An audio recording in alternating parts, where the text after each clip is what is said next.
خواتین و حضرات السلام علیکم، میں ہوں خواجہ مظہر صدیقی۔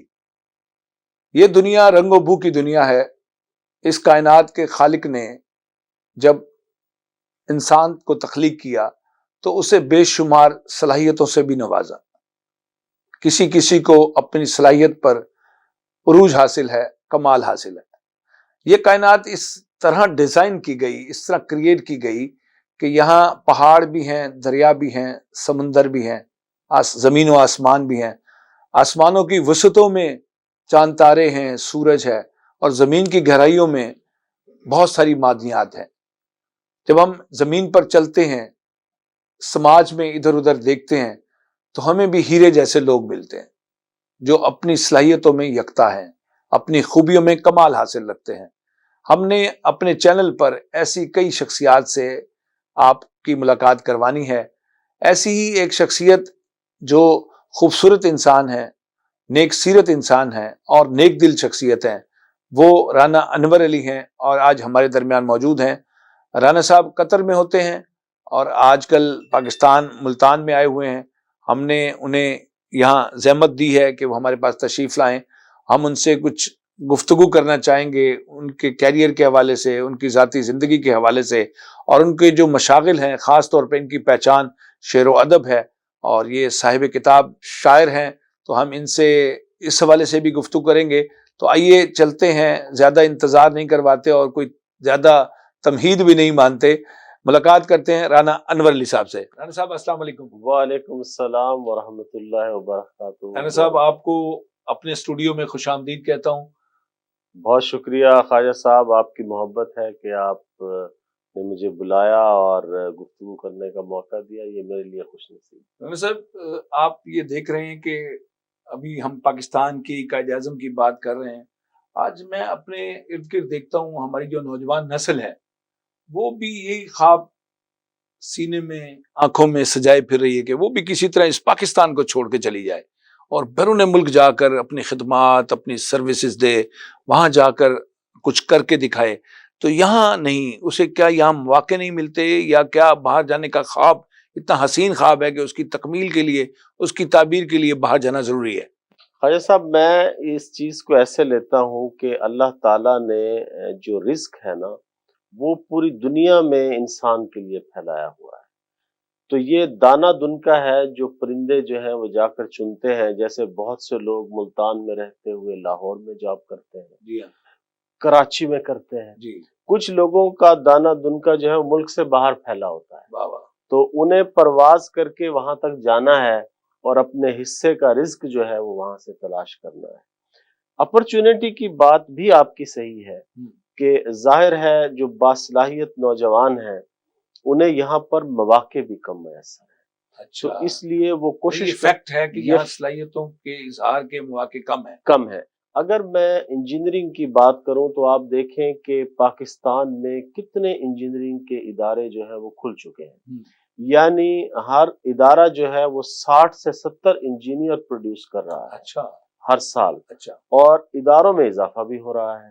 لیکن اس کے برعکس اگر آپ دیکھیں کہ انڈسٹری نے کتنا اضافہ کیا، ایکسپینشن کتنی ہوئی، نئے پلانٹس کتنے لگے، ایک عرصے سے آپ کو کوئی پروجیکٹ نظر نہیں بالکل آئے ایسا، گا۔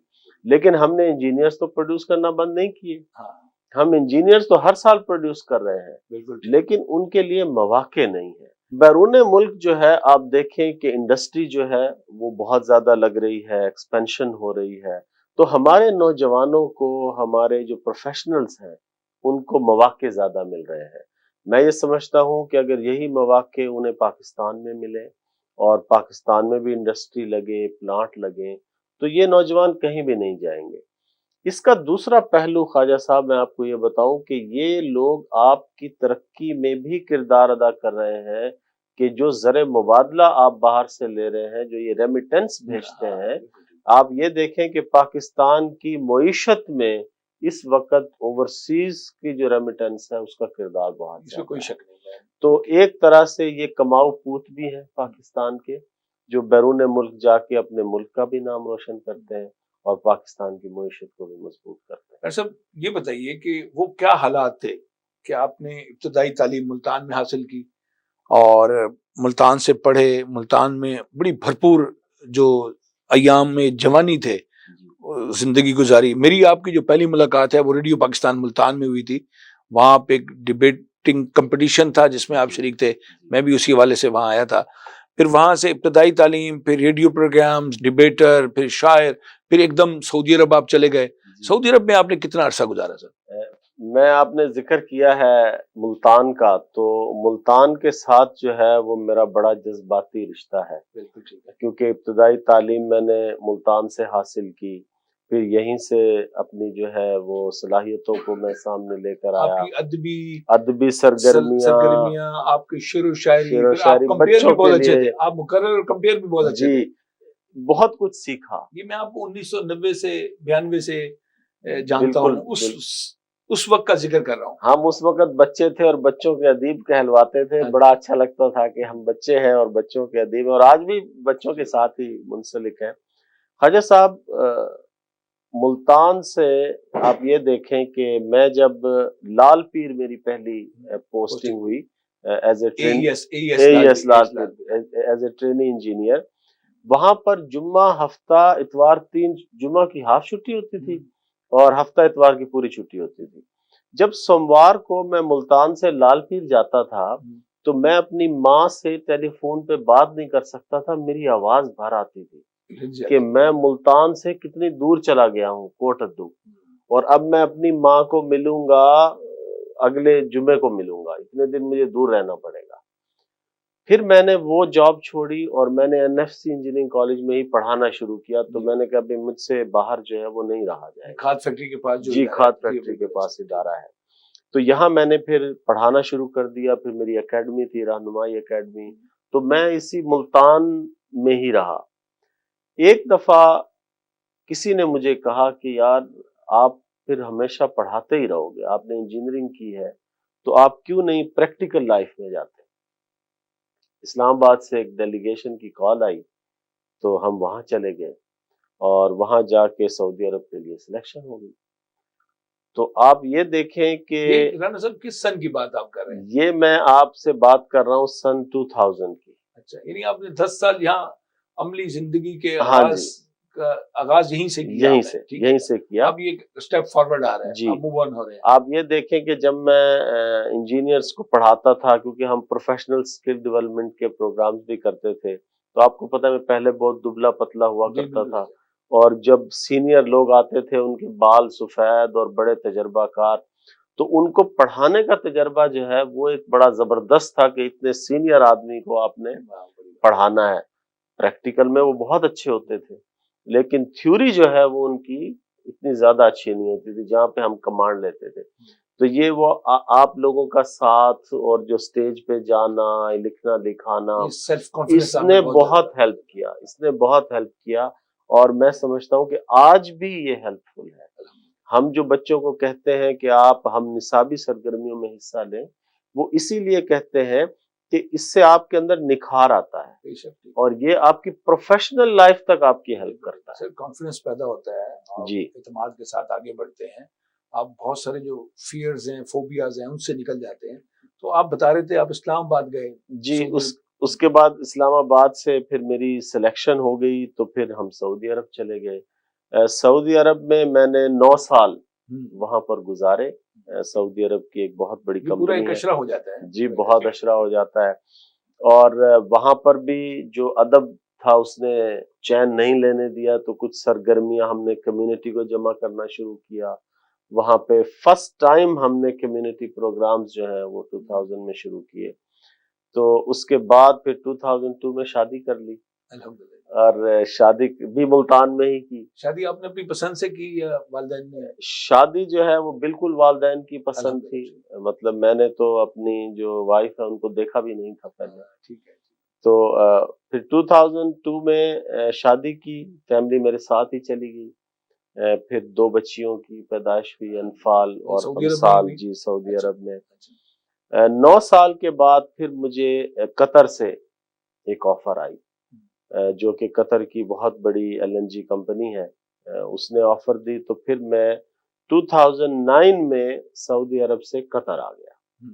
لیکن قطر آ کے پھر مجھے جو میری تشنگی تھی وہ پوری ہوئی کہ وہاں پہ ادبی سرگرمیاں بہت زیادہ تھیں، قطر میں فلاحی تنظیمیں بہت زیادہ تھیں، تو ہم نے پھر وہاں پہ جو پاکستانی کمیونٹی ہے اس کے لیے فورمز بنائے، کیونکہ آپ کو پتہ ہے شروع سے ہی ہم اس میں تو بڑا میں بلکہ کہا کرتا ہوں رانا صاحب آپ جیسے لوگوں کے لیے یہ جو ڈیرے دار لوگ ہوتے ہیں یا ڈیرے دار آدمی ہوتا ہے وہ جنگل میں بھی اپنا ڈیرا بسا لیتا ہے، اور آپ انہی لوگوں میں سے ہیں۔ سر یہ آپ لوگوں سے سیکھا ہے، اور محبت ہے خواجہ صاحب آپ کی اور میرے ماں باپ کی دعائیں ہیں کہ بہت سے لوگ میرے ساتھ ملے، اور ہم نے وہاں پر مطلب آپ یوں سمجھ لیں کہ پاکستانی کمیونٹی کا جو متحرک جو ایک فورم ہے وہ بنایا، سونی دھرتی، بڑی بات، جو کہ بہت عرصے سے چل رہا تھا۔ سونی دھرتی اللہ رکھے قدم قدم آباد تجھے۔ مقصد اس کا یہی تھا کہ دیار غیر میں رہنے والے بچوں کو اپنے کلچر سے، اپنی زبان سے، اپنی ثقافت سے جوڑے رکھنا، کیونکہ اکثر لوگ جو ہیں وہ پاکستان آنا نہیں چاہتے، بچے جو ہیں وہ گھروں میں انگلش بولتے ہیں، والدین بھی ان کے ساتھ انگلش بولتے ہیں، تو ہم نے اردو کے پروگرامز شروع کیے، اس کے علاوہ بچوں کے مختلف ثقافتی پروگرام ہم نے شروع کیے، آپ کے کہانی گھر کو ہم وہاں لے کر گئے، تو وہاں پر ہم نے کہانی گھر شروع کیا، تو بچوں کا لکھنا لکھانا شروع کیا۔ ہمارے ساتھ ایک ساتھی ہوتی تھی لندن، آج کل ہیں، عدیلہ خان، اچھا، وہ وائس چانسلر BZU ڈاکٹر کرامت کی بھانجی تھی، تو مجھے انہوں نے چند دن پہلے ایک میسج کیا کہ آپ اجازت دیں تو ہم لندن میں کہانی گھر کرنا چاہتے ہیں سر، تو میں نے کہا آپ کو اجازت ہے، یہ کسی پوچھنے کی بات نہیں ہے، یہ تو ایک خیر ہے کہ ہم بچوں کو اپنی اس قدیم روایت سے جوڑنا چاہتے ہیں جو دم توڑ گئی ہے۔ جی، ہمارا بچپن یہ تھا کہ ہمیں نانی دادی رات کو سوتے وقت میں بیڈ ٹائم سٹوری سناتی تھی، بالکل، اور ہم کہانی سنتے سنتے سو جاتے تھے، اور اس کہانی سے ہمارے اندر بھی تخیلاتی جو عمل ہے وہ تیز ہوتا تھا، تخلیقی عمل تیز ہوتا تھا، ہم بھی اس جہان میں اڑتی جو پری ہے اس کے ساتھ ہم بھی اڑنے لگ جاتے تھے، ایسے ہی، اور ہم بھی اس خوبصورت باغ میں چلے جاتے تھے، اس وادی میں چلے جاتے تھے جس کی کہانی نانی سناتی تھی، اور ہم اپنے اسلاف سے ان کی کارناموں سے روشناس ہوتے تھے کہ ہمارے بڑوں نے کس طرح زندگی گزاری اور کس طرح کامیابیاں حاصل کی، کس طرح مملکتیں سلطنتیں حاصل کی، تو یہ وہ کہانی ہی تھی کہ جس نے ہمارے اندر مثبت سوچ کو پیدا کیا اور ہمارے تخلیقی عمل کو بڑھایا۔ اور خالد صاحب اس میں یہ ایڈ کرنا چاہوں گا، جو بچے بیرون ملک رہتے ہیں نا ان کو نانی اور دادی میسر بھی نہیں ہے، وہ نانی دادی سے بہت دور رہ رہے ہیں، تو ہمارا یہ بھی ہے کہ جب بھی کوئی بزرگ یہاں سے جاتے ہیں کسی کے پاس تو ہم انہیں ریکویسٹ کرتے ہیں کہ جی آپ کچھ ٹائم سپیئر کریں تاکہ یہ تمام بچوں کو فیل ہو کہ نانی دادی جو ہے وہ کیسے کہانیاں سناتی ہے، اور یہ سلسلہ ہم نے چلایا۔ اس کے علاوہ جو قومی تہوار ہیں اس کے اوپر ہم پروگرام کرتے ہیں بچوں کو، تاکہ پتہ چلے 23 مارچ کے حوالے سے، 14 اگست کے حوالے سے، یوم اقبال، یوم قائد، ماہ رمضان میں پروگرام کرنا، سیرت النبی پہ پروگرام کرنا، تو اس طرح سے ہم نے زیادہ بچوں کو انگیج کیا۔ یہ بڑی پین لینے والا کام ہے جو آپ کرتے ہیں رانا صاحب، تو کیسے اس کو آپ سروائیو کرتے ہیں، اس کو کیسے لے کر چلتے ہیں؟ خواجہ صاحب آپ کو پتہ ہے کہ جب انسان صحیح نیت سے، خالص نیت سے آگے چلتا ہے تو اللہ تعالیٰ برکتیں عطا کرتا ہے، اور میں یہ سمجھتا ہوں کہ میرے وقت میں بھی اللہ نے بہت برکت دی ہے۔ اکثر لوگ یہ مجھے کہتے ہیں کہ آپ ڈیوٹی بھی کرتے ہیں، پھر ڈیوٹی کے بعد آ کے آپ یہ سارا کام بھی کرتے ہیں، کیسے کر لیتے ہیں؟ بڑا پین لینے والا کام، بڑا پین لینے والا ہے، سب کو خوش رکھنا، اور خواجہ صاحب یہ جو محبت بچوں سے ملتی ہے نا یہ بڑی یادگار ہوتی ہے۔ مطلب میں مسجد جاتا ہوں تو بچے اپنے ماں باپ سے ہاتھ چھڑا کے بھاگ کے آتے ہیں، وہ سونی دھرتی والے انکل آ گئے، واہ کیا کہنے، کیا کہنے۔ تو یہ بچوں کا جو پیار ہے وہ بھی ملتا ہے اور بچے اس کو یاد بھی رکھتے ہیں۔ چلن صاحب آپ 9 برس سعودی عرب میں رہے، اب قطر میں آپ کو کتنے عرصہ ہو گیا ہے؟ قطر میں 2009 سے اب تک۔ اچھا، قطر کیسا ملک ہے سر؟ کیسے لوگ ہیں وہاں کی، آبادی کتنی ہے، پاکستانی کتنے ہیں، کچھ بتانا پسند قطر کریں گے؟ کو اگر میں مختصراً کہوں کہ محبت کرنے والوں کی ایک چھوٹی سی بستی ہے، کیا بات ہے، بہت خوب۔ وہاں پر مختلف محبت تو فاتح عالم ہے، فاتح عالم، محبت جیت جاتی ہے، محبت جیت جاتی محبت ہے، نفرت کو ختم کرتی ہے۔ اتنے پیار کرنے والے لوگ ہیں، خاص طور پر قطری نیشنلز جو ہیں، اور ویلکمنگ ہیں، ہر ایک کو خوش آمدید کہتے ہیں. ابھی انہوں نے فیفا ورلڈ کپ منعقد کرا کے پوری دنیا کو یہ بتا دیا ہے کہ قطر میں رہنے والے جو کتنے مہمان نواز ہیں. ایسی مثال جو ہے وہ آپ کو فیفا کی کہیں پہ نہیں ملے گی جو اس دفعہ قطر میں ہوا. پھر مختلف کلچر کے لوگ ہیں وہاں پہ اکٹھا رہتے ہیں، سہولیات بہت ہیں، پرامن ملک ہے. آپ کو ادبی سرگرمیوں کی اجازت ہے، آپ اپنے نیشنل ڈیز منا سکتے ہیں، اور اس میں قطری نیشنل بھی آ کے شامل ہوتے ہیں. اچھا، وہاں قطر کے بادشاہ ہیں یا کوئی صدر اور وزیر اعظم؟ قطر کا سسٹم جو ہے وہ امیر کا ہے، جیسے انہیں بادشاہ نہیں، انہیں امیر قطر کہا جاتا ہے. اور امیر قطر کا جو ویژن ہے یہ خاندانی سلسلہ چل یہ رہا ہے؟ خاندانی ہے. جو ابھی ہمارے امیر ہیں ان سے پہلے ان کے والد صاحب تھے، ان سے پہلے ان کے والد صاحب تھے. تو یہ ابھی جو امیر ہے ان کے والد بھی حیات ہیں اور وہ فادر امیر کہلاتے ہیں. اور ماشاءاللہ جو شیخہ موزہ ہیں ان کی ہمارے امیر کی جو والدہ ہیں، انہوں نے ایجوکیشن کا جو وہاں پہ آپ یوں سمجھ لیں کہ انقلاب برپا کیا ہے. خاص طور پہ خواتین میں، بچیوں میں انہوں نے ایجوکیشن کو بہت عام کیا ہے. ترقی جو ہے وہ سائنس اور ٹیکنالوجی کی ترقی نہیں ہے، وہ ترقی تعلیم کی ترقی ہے. تعلیم جو ہے انسان کو مہذب بناتی ہے، انسان کو آگے بڑھنا سکھاتی ہے اور جو سریا تک پہنچاتی ہے. اور تعلیم اندھیرے سے روشنی کا سفر ہے. تو قطر میں ہم یہ دیکھتے ہیں، میں جو یہاں بیٹھ کر آبزرو کرتا ہوں کہ قطر میں نے دنیا میں بھی، دین میں بھی، سائنس اور ٹیکنالوجی میں بھی کارہائے نمایاں اثر انجام دیا. اور وہ ایک ایسی ریاست کے طور پر آیا ہے کہ جس کو ہم کہتے ہیں یہ ہمارے رول ماڈل ہے. سر رول ماڈل ہے، اور جتنے بھی ڈسپیوٹس ہیں وہ بھی قطر میں ہی حل ہوتے ہیں. کیا کہنا؟ جی ہاں بالکل.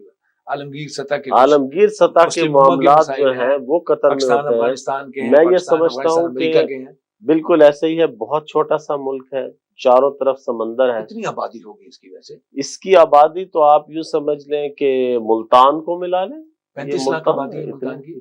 تقریباً اتنی آبادی ہے. جو اوورسیز ہیں وہ زیادہ ہیں، وہ زیادہ ہیں. وہ 35 لاکھ میں ہی 35 لاکھ میں شامل ہوتے ہیں، اور جو اوورسیز جو ہیں وہ زیادہ ہیں. اچھا، قطری نیشنل کم ہے.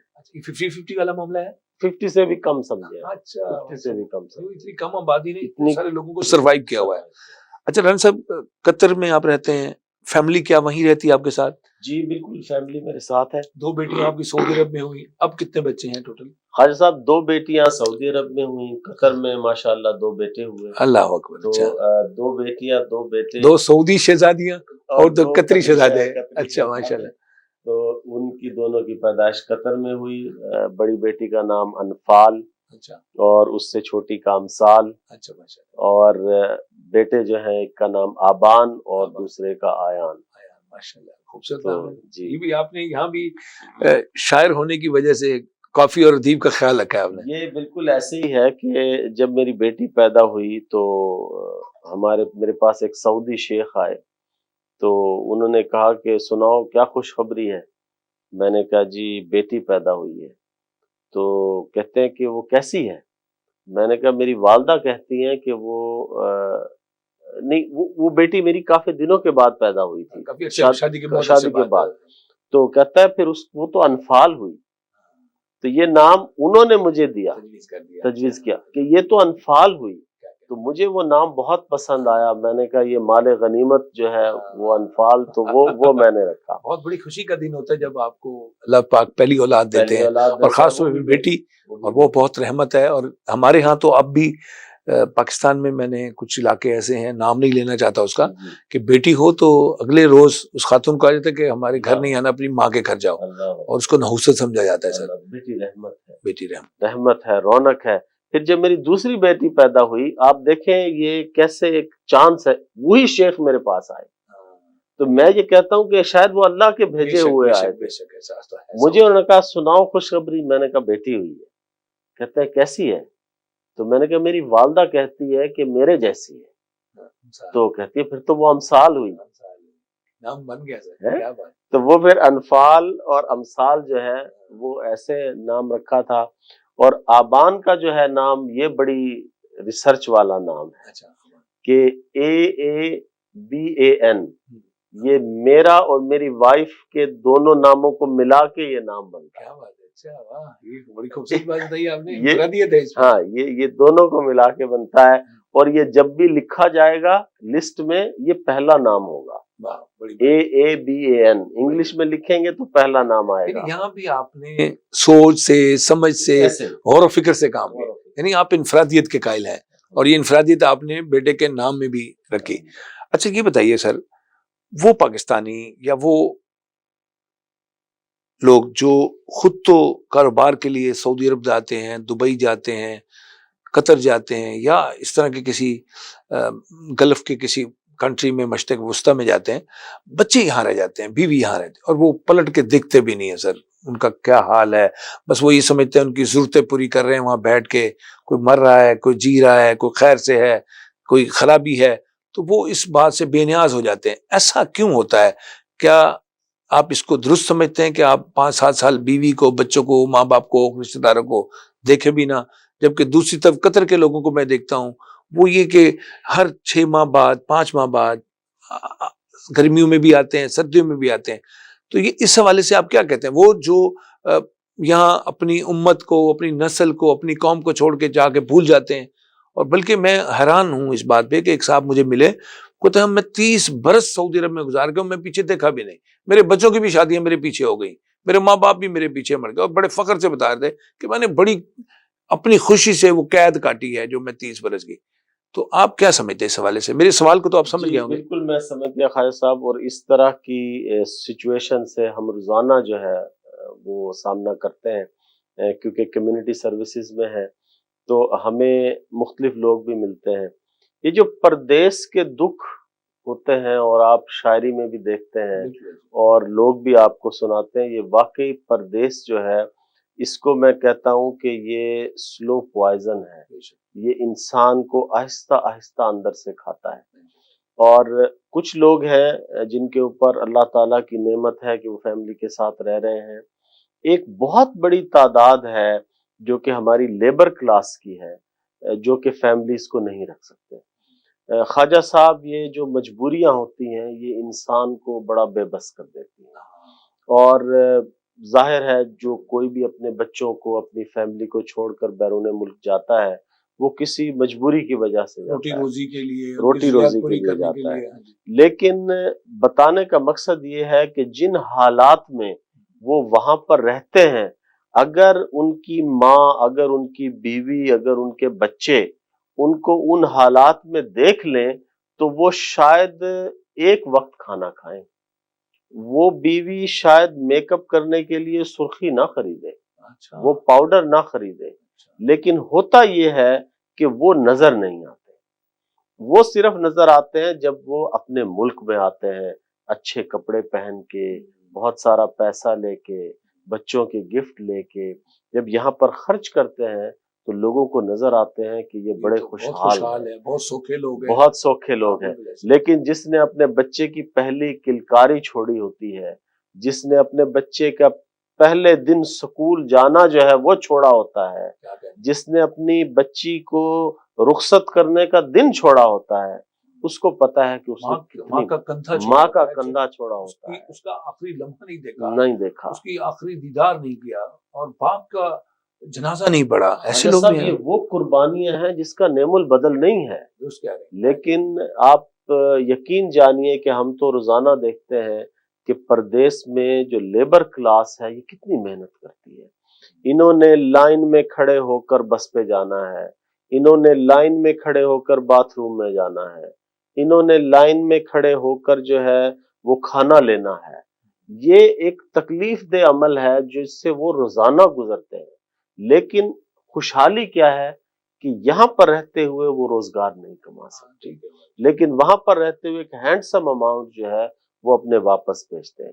یہاں پر ذمہ داری ان ماؤں کی ہے، ان بیویوں کی ہے جو اپنے شوہروں کے بغیر رہ رہی ہیں، کہ وہ اپنی اولاد کی تربیت کیسے کرتی ہیں۔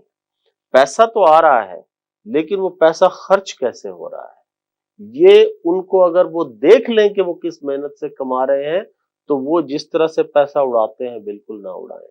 آپ یہ دیکھیں کہ وہ بچے اور بیوی تو جو ہے وہ اے سی میں رہ رہی ہے، سہولت میں رہ رہی ہے، اور ایک جو کمانے والا ہے وہ 50 ڈگری ٹیمپریچر میں، سخت ہیومیڈیٹی میں باہر کام کر رہا ہے، تو آپ اندازہ لگائیں وہی اس کی قربانی اور وہی اس کی محنت ہے جو دوسروں کو ٹھنڈک پہنچا رہی ہے۔ تو یہ بہت ساری ہڈن چیزیں ہیں جو ہمیں نظر نہیں آتی، ہم اوپر اچھا کمال تصویر پیش کی ہے، اوپر اچھا دیکھتے ہیں، صعوبتوں کو، تکلیفوں کو، پریشانیوں کو، آفتوں کو، مصیبتوں کو جھیل کر، کچھ کما کر، کچھ بنا کر وہ پاکستان واپس بھیجتے ہیں۔ خواجہ صاحب آپ یہ دیکھیں کہ جب بچہ یہاں بیمار ہو جاتا ہے تو بیوی فوراً ٹیلی فون کرتی ہے سعودی عرب میں کہ بچہ بیمار ہو گیا ہے، تو والد وہاں پر تڑپ جاتا ہے۔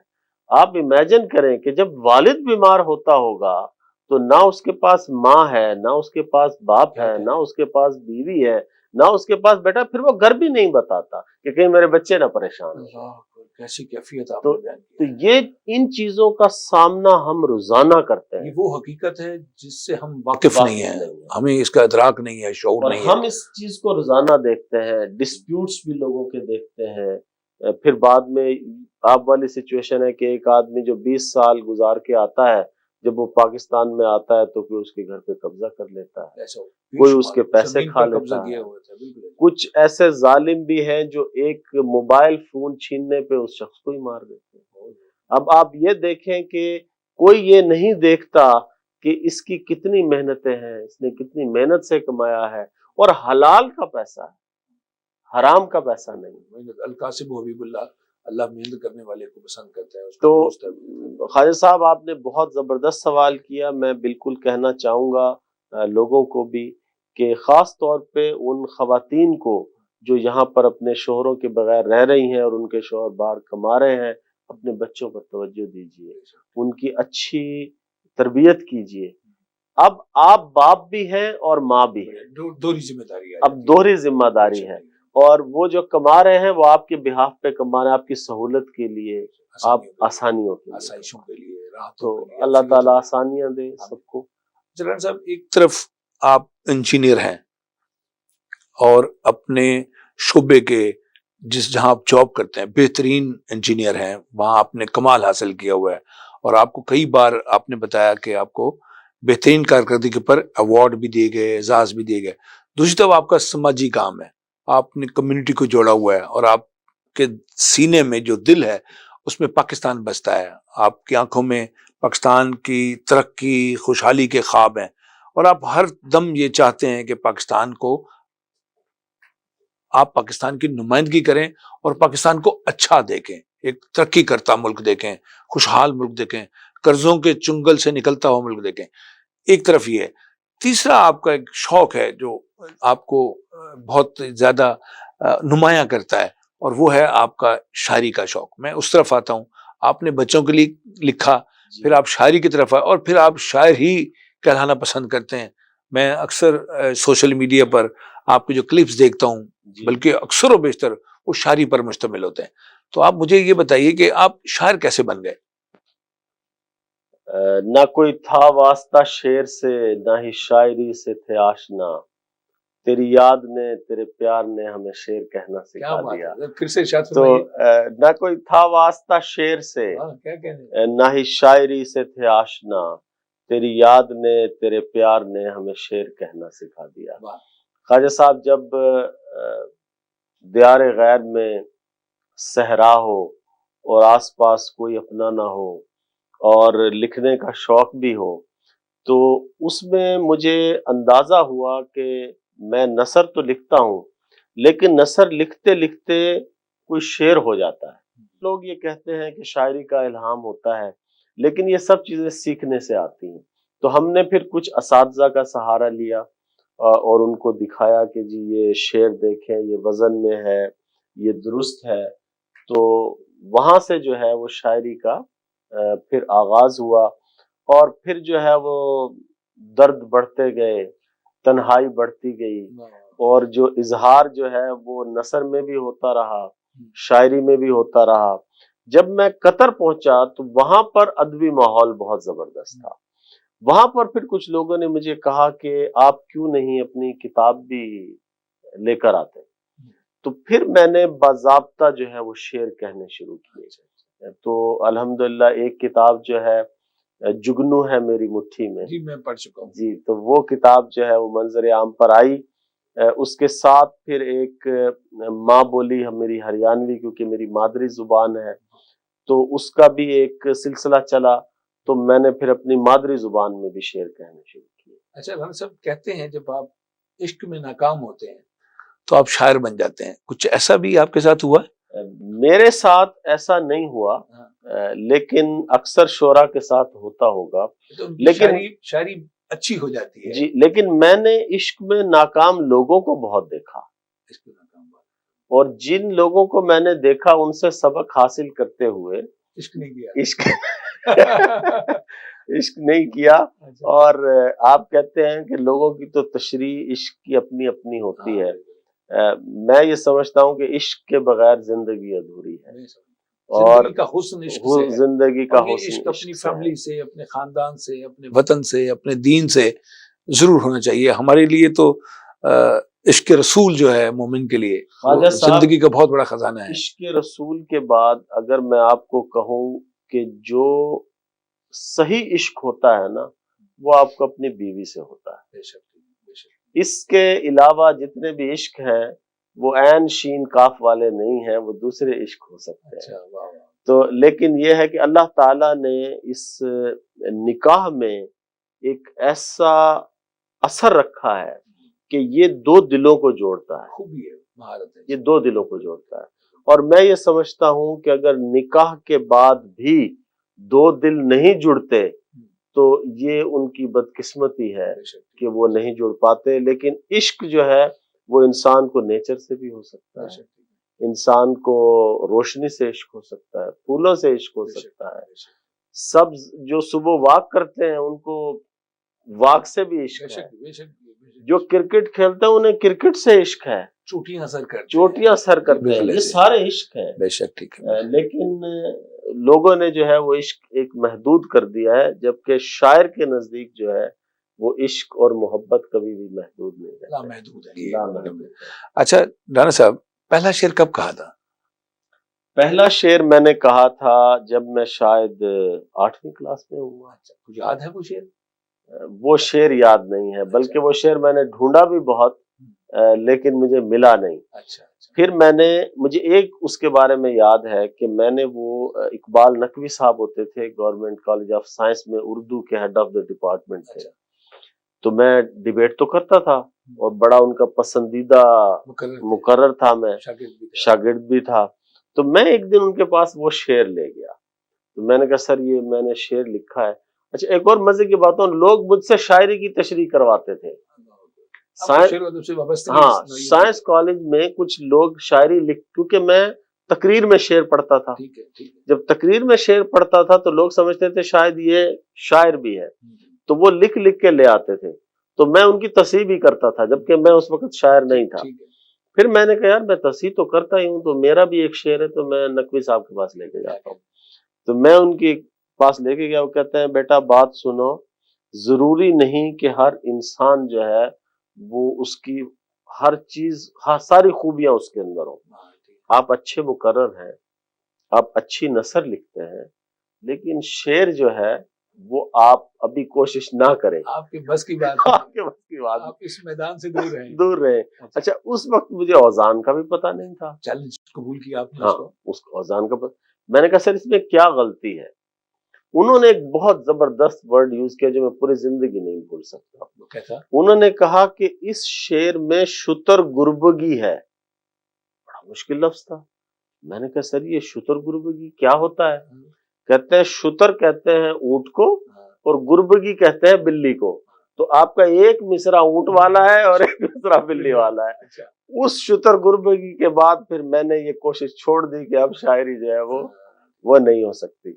لیکن الحمدللہ پھر کے اندر کا شاعر مرا نہیں. پھر اساتذہ ملے، کچھ شعراء کرام کے ساتھ نشست رہی، انہوں نے پھر اوزان بتائے، انہوں نے بحریں بتائیں، اور پھر اس کے اندر لکھتے ہوئے پھر ایسے بھی ایک چیز میں نے آپ نے نوٹ کی ہے، میں اوائل عمری سے، ہمارا اور آپ کا تھوڑا عمروں کا فرق ہے.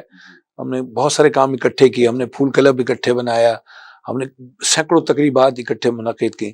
ایک چیز میں آپ میں دیکھتا ہوں کہ آپ میں سیکھنے کی صلاحیت بہت زیادہ ہے اور آپ چیلنج کو بھی قبول کرتے ہیں۔ کیا یہ میں درست سمجھتا ہوں یا میری آبزرویشن غلط ہے؟ خواجہ صاحب، یہ آپ کی آبزرویشن بالکل درست ہے، اور میں یہ سمجھتا ہوں کہ انسان جب سیکھنا چھوڑ دیتا ہے نا، تو وہ اس تالاب کی طرح ہے جو کھڑے پانی کا تالاب ہوتا ہے، اس کے اندر تعفن پیدا ہو جاتا ہے۔ اگر آپ کو آگے بڑھنا ہے تو پھر آپ کو علم سیکھنا ہے، پھر آپ کو اپنی تربیت کرنی ہے۔ کچھ لوگ جو ہیں وہ علم سیکھ لیتے ہیں لیکن ان کی تربیت نہیں ہو پاتی، تو پھر وہ شعر بھی ایسے کہتے ہیں کہ بندہ جو ہے اپنا منہ چھپا لیتا ہے کہ یار اس کا خیال کیا ہے، کیونکہ خیال کی پختگی بھی بہت ضروری ہے۔ انسان شعر کہنا تو سیکھ لیتا ہے لیکن پھر وہ بازاری شعر کہتا ہے، پھر وہ شعر کہتا ہے جو ٹرکوں کے پیچھے لکھے ہوتے ہیں۔ تو یہ ہر قسم کا ایک تخیل ہوتا ہے جو مضمون شاعر پیش کرتا ہے، اور یہ آتا ہے صحبت سے۔ جب انسان اچھے لوگوں کی صحبت میں بیٹھتا ہے، اچھے لوگوں کے پاس بیٹھتا ہے، تو اس کا ذہن کھلتا ہے، اس کے اندر الفاظ آتے ہیں، اس کے اندر نئی نئی سوچیں آتی ہیں۔ تو آپ یہ دیکھیں کہ ہماری جو تربیت ہے وہ شروع سے ایسی ہوئی ہے کہ ہمیشہ ہم نے ادبی لوگوں میں بیٹھنا، ہماری جو دوستی ہے وہ ایسے لوگوں کے ساتھ ہے جو مثبت ذہن کے مالک ہیں۔ اور میں آج بھی ہمیشہ کسی بھی محفل میں یہ پن پوائنٹ ضرور کرتا ہوں کہ اس میں مثبت سوچ والے کتنے ہیں اور منفی سوچ والے کتنے ہیں، انتخاب کرتے ہیں لوگ، انتخاب کرتا ہوں۔ اور میں منفی سوچ والے کے پاس پھر دوبارہ نہیں جاتا، اور مثبت سوچ والے کے پاس میں بار بار جاتا ہوں کہ مجھے اس سے وہ چیز لینی ہے کہ جو میرے پاس نہیں ہے۔ سر میں نے پڑھا ہے کہ مولانا وحید الدین خان لکھتے ہیں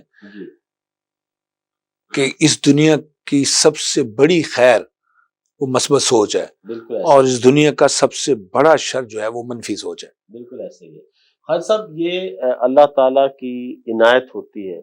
اب سٹیج کے اوپر ہم ہیں بہت عرصہ سے ہیں، نام لیے بغیر ایک بہت بڑی سیاسی جماعت کے رہنما جو ہیں وہ قطر تشریف لائے، تو جب ان کا جلسہ ہونا تھا تو پورے قطر سے مجھے منتخب کیا گیا ان کی اسٹیج سیکرٹری کے۔ تو جہاں تک میں سمجھتا ہوں وہ شخصیت اس وقت پاکستان کے مقبول ترین رہنماؤں میں سے، مطلب آپ یہ دیکھیں کہ لوگ ان کے پاس جانے کے لیے ترستے تھے، اللہ تعالیٰ نے میرے پاس پیغام پہنچوایا کہ آپ آئیں اور آپ نقابت ان کے ذمہ ہے۔ لیکن یہ سب چیزیں کہنے کا مقصد یہ ہے کہ اگر آپ کی سوچ مثبت ہو، اب کسی بھی سیاسی وابستگی سے ہٹ کے آپ کو احترام کرنا چاہیے کہ یہ ہمارے وزیر اعظم ہیں، یہ ہمارے صدر ہیں، بیرون ملک رہتے ہوئے آپ پاکستانی ہیں، ہمیں تقسیم نہیں ہونا۔ یہ جو سیاست ہے یہ تقسیم کر دیتی ہے، اور آپ خواجہ صاحب تو جانتے ہیں سیاستدانوں کے پاس بیٹھتے بھی ہیں، یہ تمام لوگ جب ڈرائنگ روم میں بیٹھتے ہیں دوست یار ہوتے ہیں، لیکن ہم جب ڈرائنگ روم میں بیٹھتے ہیں تو ایک دوسرے کا گریبان پھاڑ کے باہر نکلتے ہیں، تو ہم کیوں نہیں ان کی طرح سے ہو جاتے؟ تو یہ میرا پیغام بھی ہے لوگوں کو کہ تقسیم نہ ہو، محبتیں قائم رکھیں۔ ایک سیاست پارٹی ہے، کل کو دوسری سیاسی پارٹی آ جائے، ایسا دریا ہے کہ بارش روٹ بھی جائے تو پانی کم نہیں ہوتا۔ تو آپس کے رشتوں کو قائم رکھیں، عزت و احترام کو قائم رکھیں، یہ وہ چیزیں ہیں جو مسلسل آپ کے ساتھ رہیں گی اور ہمیشہ رہیں گی۔ رانا صاحب، آپ کو اللہ اگر موقع دے، ایک اور جنم دے، تو کیا رانا انور علی بننا پسند کریں گے یا کچھ اور؟ میں رانا انور بننا ہی پسند کروں گا، کیونکہ الحمدللہ میری زندگی جو ہے وہ بہت اچھی گزری ہے، بہت اچھی گزر رہی ہے، اور مجھے امید ہے کہ بہت اچھی گزرے گی، کیونکہ میرے استاد تھے اسلامیات کے شبلی صاحب، انہوں نے مجھے ایک بات بتائی تھی جس پہ میں آج بھی عمل کرتا ہوں، کہ سونے سے پہلے آپ نے یہ دعا کر کے سونی ہے کہ یا اللہ، جب میں صبح بیدار ہوں تو جو اس سونے سے مجھے انرجی ملے، توانائی ملے، یہ کسی کے بھلائی کے لیے استعمال ہو. سرو کریں آپ, کوئی بھی purpose of life how to serve ہے آپ کا, سرو ہے. اچھا, یہ دعا مجھے کہاں ساتھ دیتی ہے کہ جب میں کام کے لیے بھی جاتا ہوں تو میری ڈیوٹی ہوتی ہے صبح 6 بجے سے لے کر اور 2 بجے تک. خواجہ صاحب کوئی ایسا دن مجھے یاد نہیں کہ میں 2 بجے اپنے آفس سے نکلا ہوں اور مجھے یہ احساس ہوا ہو کہ آج میں نے ایسا کام نہیں کیا کہ جو نمایاں نہ ہو یا جس نے کوئی کنٹریبیوشن نہ کیا ہو آج کے دن. آپ نے وہاں بھی اس نصیحت کو یاد رکھا ہوا, بڑی بات کہ میں نے پورے دن میں کوئی ایسا کام ضرور کرنا ہے کہ جب میں سوؤں تو میں کہوں کہ آج کے دن کا میرا کام جو ہے وہ پورا ہو گیا. تو میرا ہر دن صبح سے لے کے شام تک پلان ہوتا ہے. بڑی بات, میرے بچوں کو پتا ہوتا ہے, میری وائف کو پتا ہوتا ہے, آرگنائزڈ ہے, اور اللہ تعالیٰ نے مجھے وقت میں برکت دی. اچھا رانا صاحب, آپ انجینئر ہیں پیشے کے اعتبار سے, اگر آپ انجینئر نہ ہوتے تو کیا ہوتے؟ اگر میں انجینئر نہ ہوتا تو میں وکیل ہوتا. اچھا, کیونکہ میرے والد صاحب جو ہے اللہ تعالیٰ جنت نصیب کرے کہتے تھے کہ یہ وکیل بڑا اچھا ہے, کیونکہ آپ کو پتا ہے میں بولتا بھی تھا اور حق بات جو ہے وہ کہتا بھی تھا دلیل کے ساتھ اور بڑی شائستگی سے, ہاں محبت سے, اور میں منواتا بھی تھا اپنی بات کو. کہتے یہ وکیل بہت اچھا ہے, اور میں بھی خود بھی سمجھتا ہوں کہ اگر میں انجینئر نہ ہوتا تو شاید میں صحافی ہوتا یا وکیل ہوتا. اچھا, تو اینکر تو میں اب بھی اپنا شوق پورا کر لیتا ہوں. اتنی ساری جہتیں ہیں آپ کے اندر, کمپیئر بھی, اینکر بھی, اور شاعر بھی, اور اس کے ساتھ رائٹر بھی. تو ان میں کوئی ایک بات, ایک خوبی جو آپ کو بہت زیادہ ان ساری چیزوں میں جس پر آپ کو فخر ہو کہ میں یہ ہوں, شاعر ہوں, اینکر ہوں, ہوسٹ ہوں, مقرر ہوں, رائٹر ہوں, کیا ایک کوئی بات جس پہ آپ کو فخر ہو؟ مجھے خواجہ صاحب فخر جو ہے وہ بچوں کے لیے کام کرنے کا ہے. اب اس کو آپ یوں سمجھ لیں کہ پہلے لکھنے کے حوالے سے تھا, آج کل میں بچوں کی تربیت پہ کام کر رہا ہوں کہ مجھے بچوں کو سکھانا ہے وہ جو مجھے سکھایا گیا تھا. یہ وہ بنیاد ہے جس کو درست کر دیا جائے تو اوپر تک جو عمارت کھڑی ہوگی وہ سیدھی ہوگی, مضبوط ہوگی. خواجہ صاحب آج کل والدین کو ہم نصابی سرگرمیوں کی اہمیت کا نہیں پتا, اندازہ بھی نہیں ہے. آج کل والدین یہ سمجھتے ہیں کہ بچے کو انجینئر بنا دیا جائے, ڈاکٹر بنا دیا جائے, یہ پیسوں کی مشین بن جائے گا اور پھر آ کے یہ دڑا دڑ جو ہے ATM مشین پیسے دینا شروع کر دے گی. میں لوگوں کو یہ سمجھاتا ہوتا ہوں کہ آپ یہ دیکھیں کہ ایک انجینئر کی کلاس ہے, اس کے اندر 60 انجینئرز ہیں. کیا سارے 60 انجینئرز ہائیلی پیڈ ہیں؟ نہیں ہیں, ان میں سے چند ہیں. اور وہ چند کون لوگ ہوتے ہیں جو کہ ہم نصابی سرگرمیوں میں نمایاں ہوتے ہیں اور وہ اپنے آپ کو تھوڑا سا اوپر کرتے ہیں ان سے اور وہ اپنی جگہ بنا لیتے ہیں. ایک اچھا ڈاکٹر جو ہے جب تک اس کی کمیونیکیشن اچھی نہیں ہوگی وہ پیشنٹ کو سیٹسفائی نہیں کر سکتا. اگر وہ خاموشی سے چپکا ہو کے منہ نیچے کر کے دوائی لکھتا رہے گا تو پیشنٹ دوائی تو لے جائے گا لیکن مطمئن نہیں ہوگا. رانا صاحب, میں اپنی والدہ کو لے کر ایک ڈاکٹر صاحب کے پاس گیا, وہ ملتان کے سب سے بڑے پروفیسر آف میڈیسن تھے. جب میں وہاں گیا تو میری والدہ کچھ کہنے لگتی تھی, ڈاکٹر صاحب کہتے بس بیوی مجھے سمجھ آ گئی ہے. اس کے بعد پھر میری والدہ کچھ کہنا چاہتی, ڈاکٹر صاحب بد ہضمی ہے, ڈکار آتے ہیں, بھوک نہیں لگتی, کھاتی تو وامٹنگ ہونا شروع. کہتے بیوی بس کرو, مجھے پتا ہے. تو میری جب انہوں نے نسخہ لکھ کے دیا, اس وقت 500 روپے فیس ہوتی تھی, آج 3000 روپے فیس ہے. تو میری والدہ نے کہا, نسخے کو ٹکڑے ٹکڑے کر کے ڈاکٹر کے منہ پہ مارا اور کہا ہمارے 500 واپس کرو. جب تم سنتے نہیں ہو تو تم علاج کیا خاک کرو گے؟ پیشنٹ تو یہ سمجھتا بھی اس نے جب میری بات ہی نہیں سنی, تو اسی لیے کہتے ہیں کہ اچھا لسنر ہونا بھی بہت ضروری ہے. اور یہ سب کوالٹیز کیسے آتی ہیں؟ جب آپ کمیونیکیشن کی آپ تعلیم لیتے ہیں. تو میں یہ سمجھتا ہوں کہ اس وقت پروفیشنلز کے لیے کمیونیکیشن سکلز کو سیکھنا جو ہے وہ بہت ضروری ہے. لسننگ ہے, ریڈنگ ہے, بولنا ہے, بات کرنا ہے. اب دیکھیں آپ کے پاس ڈیفرنٹ لوگ آتے ہیں, ان کی ڈیفرنٹ سچویشن ہوتی ہے, ہر ایک کو آپ نے ڈیفرنٹ طریقے سے ڈیل کرنا ہے. اسی طرح انجینئر ہے, آپ بہت اچھے انجینئر ہیں، آپ کو بڑی مہارت حاصل ہے، لیکن آپ ایکسپلین نہیں کر پاتے. مطلب میرے پاس بھی بہت سے انجینئر ایسے آتے ہیں کہ وہ پرابلم کو سالو کر کے آتے ہیں، تو میں نے ایک ماحول رکھا ہوا ہے کہ میں انہیں کہتا ہوں کہ آپ بورڈ پہ سمجھائیں کہ آپ کیا کر کے آئے ہیں. وہ نہیں سمجھا پاتے. انہوں نے پرابلم سالو کر لیا ہے لیکن وہ ایکسپلین نہیں کر پا رہے، تو وہاں پہ وہ مار کھا جاتے ہیں. تو میں والدین کو یہ کہنا چاہوں گا کہ بچوں کے اندر کمیونیکیشن اور لیڈرشپ سکلز جو ہیں وہ ڈیولپ کرنا بہت ضروری ہے، اور ماشاءاللہ آپ جیسے لوگ جو ہیں وہ اس کے لیے کام بھی کر رہے ہیں. تو صرف والدین کو حوصلہ افزائی جو ہے وہ ضرور اچھا، کرنی آپ چاہیے. جب لکھتے ہیں، پڑھتے ہیں، بولتے ہیں، لیڈ کرتے ہیں لوگوں کو، کیا آپ کی یہ وصف، آپ کی یہ خوبی جو ہے مطالعے کی وجہ سے تو نہیں کہ آپ صاحب مطالعہ شخصیت ہیں، پڑھتے ہیں، مستقل پڑھتے ہیں؟ خواجہ صاحب، جو انسان کا دماغ ہے نا، میں اس کو ایک کھیت کی مثال دیا کرتا ہوں کہ اگر کھیت میں آپ ہل نہیں چلائیں گے تو وہاں پر کیا ہوگا کہ جڑی بوٹیاں اگائیں گی، گھاس اگائے گی. تو آپ کو فصل اگانے سے پہلے اس کے اندر ہل چلانا پڑتا ہے. ہل چلانے کے بعد پھر کھاد دینی پڑتی ہے، پھر کھاد دینے کے بعد اس کے اندر بیج ڈالنا پڑتا ہے. مثبت بیج ڈالیں گے مثبت پیدا ہوگا.